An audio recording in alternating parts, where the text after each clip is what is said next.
পিনাকির চোখে শিবিরের ভুল। গতকাল পিনাকি ভট্টাচার্য একটি ভিডিও প্রকাশ করেছেন, সেখানে শিবিরের কিছু ভুল ধরেছেন। আপনারা যারা দেখেছেন সেই পয়েন্টটা আপনাদের ফাইন্ড আউট বা চোখে পড়েছে কিনা, নজরে এসেছে কিনা, সেটি একটি প্রশ্নের বিষয়। এই ভিডিও, আমার ভিডিও দেখলেও আশা করি আপনারা পিনাকির ভিডিওটা দেখবেন, খুব সুন্দর ভিডিও হয়েছে।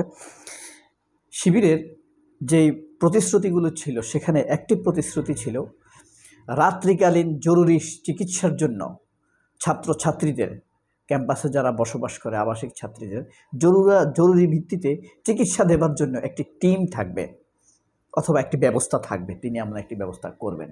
এই পয়েন্টে পিনাকি ভট্টাচার্য একটি ভুল করেছেন এবং একই সাথে পিনাকি ভট্টাচার্য অনেকগুলো সুপারিশ করেছেন, যেই সুপারিশগুলো কমনভাবে সকল প্রার্থীদের জন্য প্রতিশ্রুতি হিসাবে বা ইশতেহারে পয়েন্টগুলো আনা যেতে পারে। এটা ছিল পিনাকির সুপারিশ।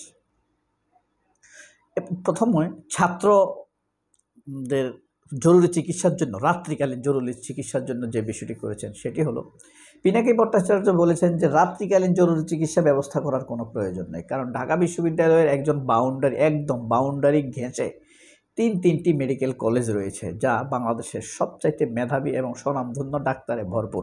সুতরাং সেই পরিস্থিতিতে বিশ্ববিদ্যালয়ের জন্য আলাদা করে ভিতরে কোনো টিম থাকার প্রয়োজন নেই, বরং এই যে তিনটি মেডিকেল কলেজ আছে, তিনটি মেডিকেল কলেজের সাথে ঢাকা বিশ্ববিদ্যালয় কর্তৃপক্ষের একটি MOU হতে পারে, অর্থাৎ মিউচুয়াল অফ আন্ডারস্ট্যান্ডিং, একটা ইন্টারনাল একটা কন্ট্যাক্ট থাকবে কিভাবে ঢাকা বিশ্ববিদ্যালয়ের ছাত্রছাত্রীরা মেডিকেলগুলোর কাছ থেকে সুপারিশ পেতে পারে। এই ছিল একটি পয়েন্টে শিবিরের ভুল ধরা। আর যে বাকিগুলো বিষয়গুলো বলেছেন পিনাকি ভট্টাচার্য, সেই বিষয়গুলো পিনাকি ভট্টাচার্য শিবিরের ভিডিওকে অবজার্ভ করেছেন কিনা সা আমার কাছে সুস্পষ্ট হয়নি ভিডিও দেখে। সেটি হলো, প্রথমে বলেছেন ঢাকা বিশ্ববিদ্যালয়ে প্রথমত বিশাল একটি গবেষণার হাব হবে, এখানে সবাই এখানে সহজে গবেষণা আসতে পারবে, গবেষণার জন্য আপনার এই বরাদ্দ পাবে, আবেদন করতে পারবে, গুরুত্বের ভিত্তিতে বিশ্ববিদ্যালয় কর্তৃপক্ষ তাদের জন্য গবেষণার বরাদ্দ দেবে। বাংলাদেশের সবচাইতে বড় একটি আশ্চর্যের বিষয় হলো কি জানেন, লাক্স চ্যানেলাইট প্রতিযোগিতায় 18, 19, 20, 21, 22 বছরের ছেলে মেয়েরা যে সুন্দরী প্রতিযোগিতা করে, তাদেরকে পুরস্কার দেওয়া হয় 1 লাখ, 2 লাখ, 3 লাখ, 4 লাখ, 5 লাখ, 6 লাখ, 7 লাখ, 8 লাখ, 9 লাখ, 10 লাখ, 20 লাখ পর্যন্ত তাদেরকে পুরস্কার দেওয়া হয়। এখন সম্ভবত সেটা 30 লক্ষ করে যায়। এই আসাদুজ্জামান নূরেরা সমাজের ভং ধরে মুখোশ পরে এই মেয়েদের জন্য এই পুরস্কার ঘোষণা করে। মেয়েরা জীবনে মডেল হয়, মানুষের বিছনায় ভাড়া খাটে, তার জীবনটা শেষ পর্যন্ত তছনছ করে দেয়। কোন লাখ সুন্দরীটার জীবন সুন্দর হয়েছে? আপনি বাঁধনের কথা বলেন যে নাকি হটকেক, আমরা তাকে পছন্দ করি, তার উদাহরণ দিচ্ছি এই কারণে, অপছন্দ করলে দিতাম না। বাঁধনকে আমি পছন্দ করি, একদিক দিয়ে জুলাই আন্দোলনের একজন আরেক দিক দিয়ে সোজা সাপটা কথা বলে, ভালো অভিনেত্রী, সুন্দরী, দেখেন তার জীবন তছনছ। অথচ বাঁধন 3rd রানার হয়েছেন, তিনি 10 লক্ষ টাকা পুরস্কার প্রাইজ মানি পেয়েছেন 3rd রানার হয়ে। অথচ ঢাকা বিশ্ববিদ্যালয়ের একটা ছেলে গবেষণার জন্য 2 লক্ষ টাকার একটি স্কলারশিপ অথবা 2 লক্ষ টাকার একটি স্পন্সরের জন্য দাঁড়ে দাঁড়ে ঘুরে বেড়ায়, পায়ের জুতো ক্ষয় করে ফেলে, কিন্তু স্পন্সর পায় না। হাজার হাজার স্টুডেন্ট আছে PhD করার জন্য, অল্প টাকা লাগে, 1 লাখ, 2 লাখ টাকা লাগে, 50,000 টাকা লাগে, তারা PhD করার কোনো স্পন্সর পায় না। NGOগুলো তাদেরকে স্পন্সর দেয় না। অথচ ওই লাক্স চ্যানেলায় প্রতিযোগিতা, গান প্রতিযোগিতা করে কোটি কোটি টাকা নষ্ট করা হচ্ছে। এই হলো আমাদের অনইসলামিক সমাজের একটি বড় সমস্যা। তো পিনাকি ভট্টাচার্য এখানে এই কয়েকটি সুনির্দিষ্ট সুপারিশ করেছেন। 1 নম্বরে বলেছেন, যেই প্যানেল স্পষ্ট ঘোষণা দিতে পারবে বিশ্ববিদ্যালয়কে ফ্যাসিবাদ মুক্ত করা হবে, অর্থাৎ 2009 সাল থেকে 24 সাল পর্যন্ত 17 বছর যাবৎ আওয়ামী লীগ যেসব শিক্ষক নিয়োগ দিয়েছে, কতজন জানেন?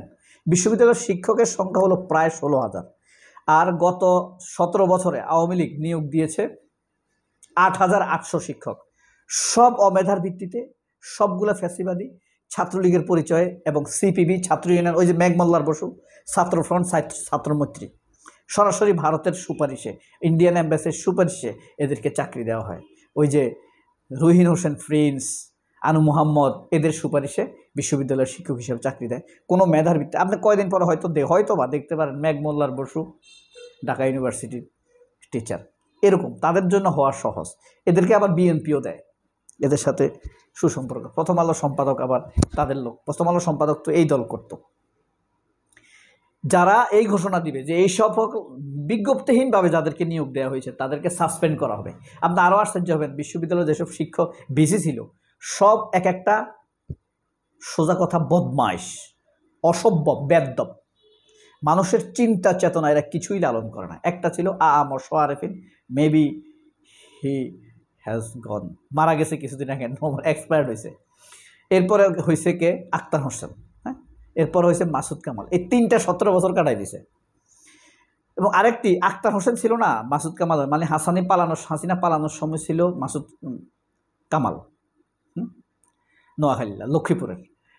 এই বদমাইশের আগে ছিল আক্তার হোসেন। আক্তার হোসেন তার ছেলে এবং ছেলের বউ, মেয়ে এবং মেয়ের জামাই, এই দুইটাকে চাকরি দেওয়ার জন্য ইউনিভার্সিটির 21 নম্বর ধারা চেঞ্জ করে ফেলেছে। চেঞ্জ করে তার মেয়ে, মেয়ের জামাই, ছেলের বউকে নিয়োগ দেওয়া হয়েছে। তার 21 দিন পর ওই রুলটা আবার চেঞ্জ করে ফেলেছে।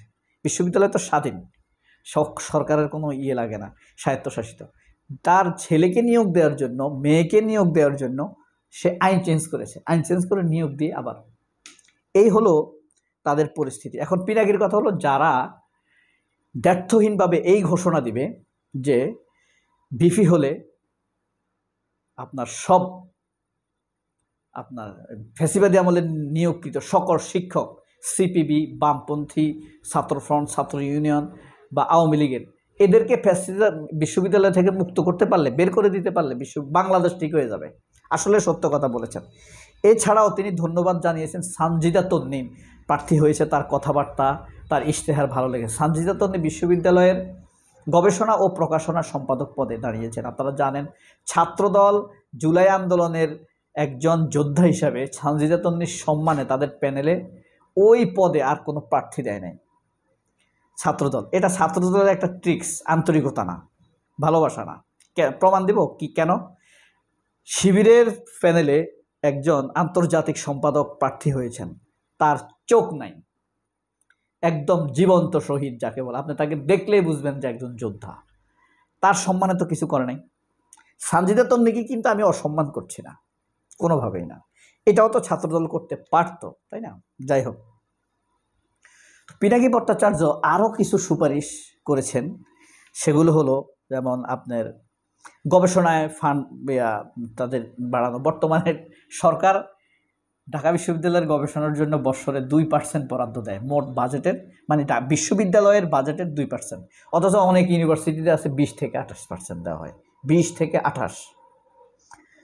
এরপরে আপনার শিক্ষকদেরকে তাড়িয়ে, মানে আওয়ামী লীগ আমলে নিয়োগপ্রাপ্ত, বিজ্ঞপ্তিহীনভাবে নিয়োগপ্রাপ্ত, মেধাহীনতার ভিত্তিতে নিয়োগ দেওয়া, ছাত্রলীগের ভিত্তিতে নিয়োগ পাওয়া শিক্ষকদেরকে এই বিশ্ববিদ্যালয়ে মুক্ত করতে হবে। হ্যাঁ, শিক্ষকদের নিয়োগ বাতিল করে দিতে হবে। এরপরে সেমিস্টারের পরে সকল শিক্ষকের ইভ্যালুয়েশন হতে হবে, অর্থাৎ মূল্যায়ন হবে। শিক্ষকদের মূল্যায়ন করবে ছাত্ররা শিক্ষকের শীটগুলো কত সহজে বুঝতে পেরেছে, কত সহজে আয়ত্ত করতে পেরেছে, তাদের রেজাল্ট কতটা ভালো হয়েছে, সেই রেজাল্ট ভালো হওয়ার ক্ষেত্রে শিক্ষকের ভূমিকা কী ছিল, এটা বিশ্ববিদ্যালয়ের সিস্টেম। অথচ এরা ক্লাসই নেয় না, ইভ্যালুয়েশন হবেটা কি? এরপরে এরা খ্যাপ মারে, বিভিন্ন ইউনিভার্সিটি, প্রাইভেট ইউনিভার্সিটিতে যায়, এখানে নিয়োগ পায় প্রাইভেট ইউনিভার্সিটি গিয়ে ক্লাস নেয়, সেখান থেকে টাকা নেয়।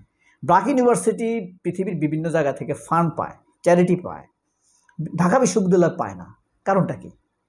এত বড় বিশ্ববিদ্যালয়, 100 বছরের ইউনিভার্সিটি।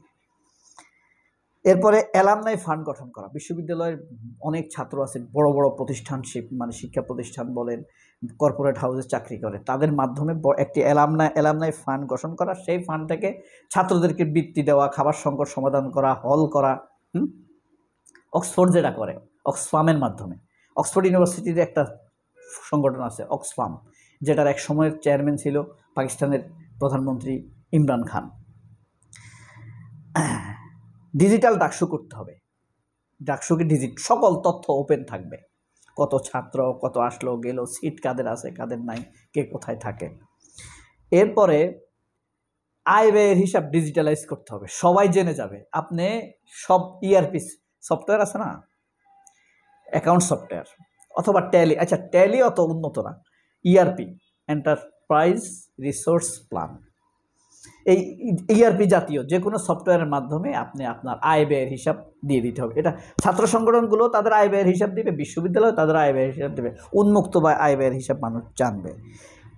এবং তাদের করতে হবে, ইন্টার্নশিপের ব্যবস্থা করতে হবে বড় বড় প্রতিষ্ঠানে, বাংলাদেশ ব্যাংক, সোনালী ব্যাংক, ইসলাম গ্রুপ, রহিম আফরোজ, হ্যাঁ, মিরপুর সিরামিক্স, যেগুলো একদম বসুন্ধরা, ধরেন বসুন্ধরা বড় প্রতিষ্ঠান, আপনি বসুন্ধরার মালিক খারাপ এটা বলতেছি না, বসুন্ধরা তো এমনি আসলে বেশি বিগার প্রতিষ্ঠান, এবং এটা কিন্তু পলিসি আছে, সিস্টেমেটিক প্রতিষ্ঠান, বুঝতে পারছেন? আকিজ সিস্টেমেটিক প্রতিষ্ঠান, এদের চাইতে বড় কিন্তু আবুল খায়ের, কিন্তু মেঘনা পয়সাওয়ালা, কিন্তু এদের সিস্টেম নাই। মেঘনার ভুয়া, কোনো সিস্টেম নাই।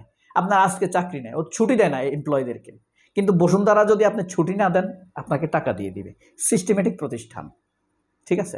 রহিম আফরোজ, আপনার বছর শেষে আপনার ছুটি জমা হয়েছে, আর্ন লিভ, বুঝুন তো, আর্ন লিভ, যে ছুটি আপনি কাটাবেন না, 60 দিন ধরেন আপনার ছুটি জমা হয়েছে, আপনাকে 30 দিন ছুটি দিবে, বলবে তুমি কক্সবাজার ঘুরে এসো, আর বাকি 30 দিনের টাকা দিবে, ধরো এই খরচ তোমার, ছুটি শেষ, ঘুরে আসো 30 দিন। এই সিস্টেমেটিক প্রতিষ্ঠান বসুন্ধরা, আকিজ সিস্টেমেটিক প্রতিষ্ঠান। কিন্তু সব এরকম পলিসি প্রণয়ন করতে হবে, ভালো ভালো জায়গায় কর্মসংস্থান, মানে ইন্টার্নশিপ করবে, গবেষণা করবে আন্তর্জাতিক প্রতিষ্ঠানে, দেশের বাইরে বিভিন্ন জায়গায়। এটা ছিল পিনাকির দাবি। কেমন ছিল? সবাই অনেক ভালো থাকবেন, আল্লাহ হাফেজ, দোয়া করবেন। হ্যাপি জুমাবার। আসসালামু আলাইকুম।